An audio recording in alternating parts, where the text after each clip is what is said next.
ဈေးနီးကြောင်းနီးအားလုံးနဲ့နီးပြီးတော့အချက်ချာကြတဲ့နေရာတစ်ခုကိုပိုင်ဆိုင်ထားတဲ့မန္တလေးလာရှိုးလမ်းမကြီးနဲ့လည်းနီးကျင်တဲ့ဆိုတဲ့မိတ်ဆွေတွေအတွက်ကတော့ထူးသိမ့်လျော်တဲ့အိမ်လေးတစ်လုံးဖြစ်ပါတယ်ခင်ဗျဟုတ်ကဲ့ကျွန်တော် SMD ကိုကျော်ပါမင်္ဂလာပါကျွန်တော်မိတ်ဆွေတွေပြင်းဦးလေးမြို့ထဲမှာလည်းနေကျင်တယ်ပတ်ဝန်းကျင်လည်းအရန်ကောင်းကျင်တယ်မန္တလေးလာရှိုးလမ်းမကြီးနဲ့လည်းနီးကျင်တဲ့ဆိုတဲ့ကျွန်တော်မိတ်ဆွေတွေအတွက်ပါဟုတ်ကဲ့ဒါကျွန်တော်နောက်ကအိမ်လေးဖြစ်တယ်ဒါရေမီအစုံလေးနဲ့ပေါ့နော်ခြံဝင်းကလည်းကျွန်တော်တို့ဒါပေ40 50ကျင်မယ်လမ်းတစ်ဖက်တင်ဒေါင်းကွက်ပေါ်မှာတီဆောက်ထားတဲ့အိမ်လေးဖြစ်မယ်အိမ်လေးကတော့မြင်ရတဲ့အတိုင်းပဲပေါ့နော် RC ကိုမှကျွန်တော်တို့ဒါတစ်ထပ်ခွဲကိုမှနှစ်ထပ်စတိုင်လေးနဲ့ဒါတီဆောက်ထားတဲ့အိမ်လေးဖြစ်တယ်မာဆာဗရွန်ကလည်း3ခန်းပါမယ်မိသားစုတစုကောင်းကောင်းနေထိုင်လို့ရတဲ့အပြင်ကျွန်တော်တို့အလဲရလည်းအားလုံးကြိုက်ကြတဲ့ဒါအရှိလက်တောင်လက်လမ်းတစ်ဖက်တင်ဒေါင်းကွက်ပေါ်မှာတီဆောက်ထားတဲ့အိမ်လေးဖြစ်တယ်လာကျွန်တော်အိမ်လေးတွေကိုလိုက်ပြပေးမယ်သူကကားပါကင်အနေနဲ့ကလည်းကျွန်တော်တို့ကားအသေးဆိုရင်3စီးလောက်ရမယ်ကားအကြီးဆိုရင်တော့ဒါ2စီးလောက်ကောင်းကောင်းထိုးလို့ရမယ်ဒါအိမ်ရဲ့ခေါင်းရင်းဘက်ကိုလည်းကားပါကင်ဧရိယာသဘောမျိုးမြေပေါ်ခြံပြီးတော့ဒါတီဆောက်ထားတယ်အိမ်ကိုဒီဘက်အနောက်ဘက်ကိုကပ်ပြီးဆောက်ထားတဲ့အတွက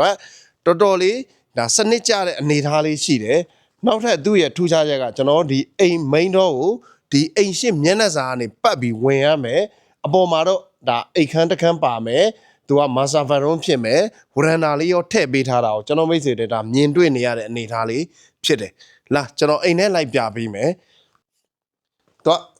့ဒီလိုလေးလမ်းလျှောက်ဝင်ရတယ်ဒီမှာပလန့်ပေါက်လေးတွေရှိမယ်ဒါကတော့ main door ပေါ့နော် main door ဆိုရင်လည်းကျွန်တော်ဒါကျွန်းတကားတွေကိုအသုံးပြုထားတယ်ဒါဝင်ကြီးကတော့ထုံးစံအတိုင်းပဲကျွန်တော်တို့ဒါ living room ကိုပထမဆုံးတွေ့မြင်ရမယ်ဒါဒီမှာလည်းTV table လေးတွေနဲ့ဒါ cabinet လေးတွေအားလုံ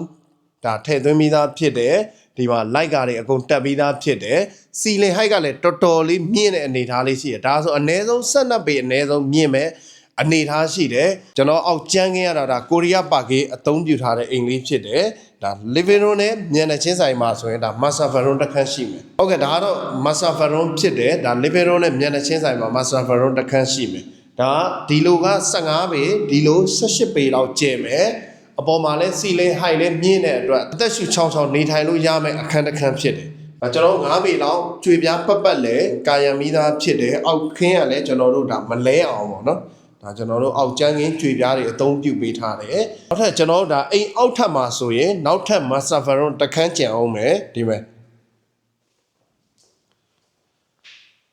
သူကတော့ကျွန်တော်တို့ဒီအိမ်ရှိဒါကားပါကင်ပေါ့နော်ကားပါကင်ဘက်ကိုလည်းဒါမြင်ရမယ်ဒီဘက်မှာလည်းဒါကျွန်တော်တို့အခြားအုပ်တိုင်းဘက်ကိုလည်းဒါကျွန်တော်တို့သတင်းတစ်ပေါက်ထည့်ပေးထားသတင်းကတော့2ပေါက်ပေါ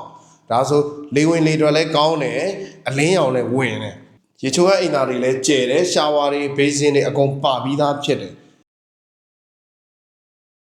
နောက်ထပ်ကျွန်တော်ဒီအိမ်အောက်ထပ်မှာဆိုရင် dining kitchen room ပေါ့နော်ဒီမှာကြွေပြားလှလှလေးတွေအများကြီးအပြည့်ခင်းပေးထားတယ်ဒီမှာဘေးစင်းတွေပါမယ်ဒါမိဖို့ကုန်းတွေအကုန်လုံးကြောက်ပြားတွေကတ်ပေးထားတယ်အောက်မှာ cabinet bureau အန်ဆွဲလေးတွေနဲ့အကုန်လုံးဒါထည့်ပြီးသားဖြစ်ပါတယ်ဒါကတော့ကျွန်တော်တို့စောစော master bedroom ကနေလည်းဒီရေချိုးကအိမ်တော်ဝင်လို့ရတယ်လို့ဒီ dining kitchen room ကနေလည်းဝင်လို့ရအောင်တော့ two way အသုံးပြုပေးထားတယ်ဟုတ်ကဲ့ခုရိုက်ပြခဲ့တာဒါကျွန်တော်တို့အိမ်အောက်ထပ်ရဲ့ဖွဲ့စည်းပုံဖြစ်တယ်အပေါ်ဓာတ်ကိုကျွန်တော်ထပ်လိုက်ပြပေးမယ်နော်ဒါတော့လေကားတော့ဒါပါကီးခင်းပေးထားတယ်ဒီမှာတန်ပန်းလက်ရန်လေးတွေပါတယ်မယ်ဒီမှာဒါကျွန်းလက်ရန်လေးတွေတက်ပေးထားဟုတ်ကဲ့ဒီအပေါ်ဓာတ်မှာဆိုရင်တော့ဒါဖျားခန်းပေါ့နော်ဒါကတော့ဖျားခန်း area ဖြစ်မယ်ဖျားခန်း area လည်းတော်တော်လေးကျယ်တယ်ဒီလို15ပေလောက်ကျယ်မယ်ဒီလိုကတော့ကျွန်တော်တို့ဒါအိမ်အောက်ထက်က master bedroom အခန်းအကျယ်တိုင်းပဲဒါ18ပေလောက်ကျယ်မယ်ဒီအပေါ်ဓာတ်မှာဆိုဖျားခန်းအပြင်ကျွန်တော်ဒါကတော့ master bedroomဒီ master bedroom လည်းတော်တော်လေးကျယ်ပါတယ်ဒါ15ပေ18ပေလောက်ကျယ်တဲ့အနေအထားလေး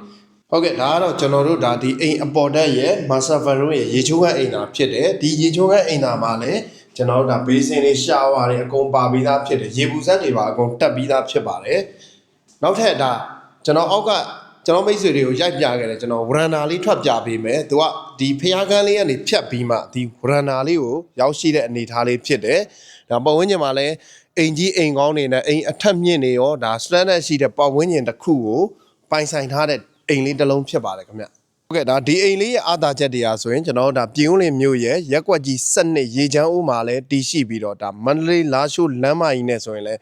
အနည်းဆုံးမှာတည်ရှိတယ်ပတ်ဝန်းကျင်ကောင်းတဲ့ဒါတိတ်ဆိတ်ငြိမ်သက်ပြီးတော့ standard ရှိတဲ့ပတ်ဝန်းကျင်တစ်ခုကိုလည်းဒါပိုင်ဆိုင်ထားတဲ့အိမ်လေးတစ်လုံးဖြစ်ပါတယ်ခင်ဗျာကျွန်တော်မိတ်ဆွေတွေဒါပြည်ဦးလင်မြို့ထဲမှာကြက်သိန်း9000လောက်နဲ့ယခုလိုမျိုးအိမ်အပါလူမနေရသေးတဲ့အာစီတက်အစ်စ်ကလေးတွေကိုလိုက်ရှာနေတယ်ဆိုတော့ကျွန်တော်မိတ်ဆွေတွေအတွက်ကတော့ဒါအထူးသင့်လျော်တဲ့အိမ်လေးတစ်လုံးဖြစ်တယ်ဒါလေးကအာစီတက်ထက်ခွဲဟိုမှာမာဆာဗရွန်3ခန်းထည့်သွင်းတိဆောက်ထားတဲ့အိမ်လေးတစ်လုံးဖြစ်တယ်မိသားစုတစုကောင်းအနားယူနေထိုင်လို့ရတယ်လို့ကျွန်တော်တို့ဒါ home stay နေနဲ့လဲကျွန်တော်တို့အမြဲတမ်းနေထိုင်ပြီးတော့ဒါပြုံးလေးမျိုးတဲ့ဈေးနီးကျောင်းနီးအားလုံးနဲ့နီးတဲ့ဒါနေရာလေးတစ်နေရာမှာတည်ရှိတဲ့အိမ်လေးဖြစ်ပါတယ်ခင်ဗျဟုတ်ကဲ့ဝယ်ယူမယ်ဆိုရင်တော့ကျွန်တော်ဒီအိမ်လေးကရောင်းချမဲ့ဈေးနှုန်းကကျပ်သိန်း9600ကိုကျွန်တော်တို့ရောင်းချပေးနေတဲ့ထုံးစံတိုင်းပဲပိုင်ရှင်နဲ့ဓာတ်ရိုက်ညှိနှိုင်းရောင်းချပေးမှာဖြစ်လို့ကျွန်တော်မိတ်ဆွေတွေစိတ်ဝင်စားတယ်ဆိုရင်တော့ဒါကျွန်တော်ရဲ့ဖုန်းနံပါတ်39